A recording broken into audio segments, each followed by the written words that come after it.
And here's the part that stops me cold. Because what I haven't told you yet is that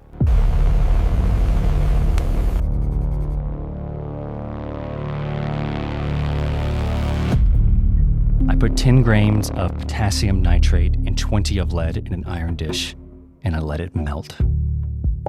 I didn't write that. Someone did, over 100 years ago. In fountain pen, in this little notebook that I now own. I've spent the last several weeks trying to figure out exactly who it is, but the name isn't really why I couldn't put it down. Give me 7 minutes and I'll tell you why. It's a student's notebook. Chemistry, the medicine of its day.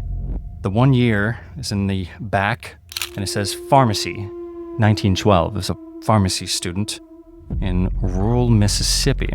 There's a few clues scattered throughout, and one name, Clarence Hines. And it says chemistry. So it was a pharmacy student, and these were his chemistry notes.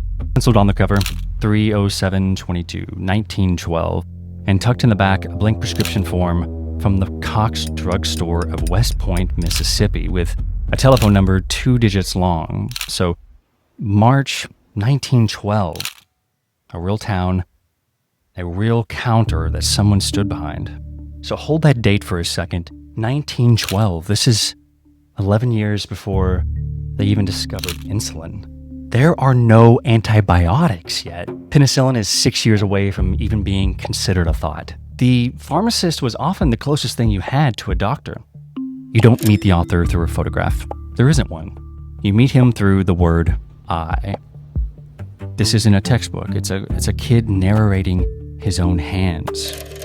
I put 10 grains of potassium nitrate and 20 of lead in an iron dish and let it melt. He drew every molecule himself, the ring structures, freehand, in ink, and every so often, the work plainly thrilled him. This time, the sulfur was elastic, like rubber. He's doing the same first experiments that everyone still does. Acids, bases, what turns what color. It turned pink to blue. It was alkaline. He counted something here in the margins. I'll never know what. His name is here, C.B. Hines. Look how he wrote it, C.B. Hines. On the next page, another name, her name, Miss Willie B. Rutledge, Auburn, Alabama.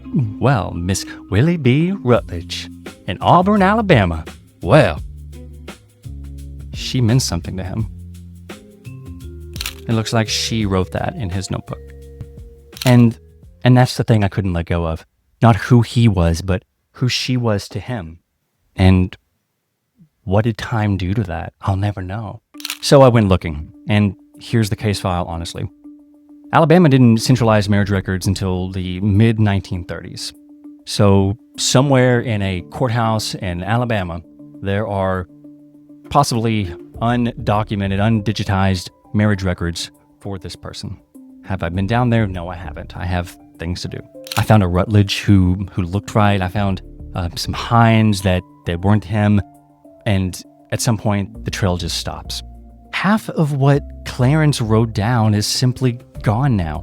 Basham's mixture, an iron tonic, blue mass, which was mostly just a mercury, a nitromuriatic acid prescribed as a liver tonic, medicine he copied down carefully, believing it because the best minds in his day believed it. And here's the part that stops me cold.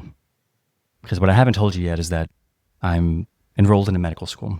I'm going to medical school in Greece, and in a few weeks, I will be sitting down to memorize things just like he did 100 years ago that are going to be just as outdated in another 100 years. 100 years ago, a kid sat down with this notebook and had no idea what was coming.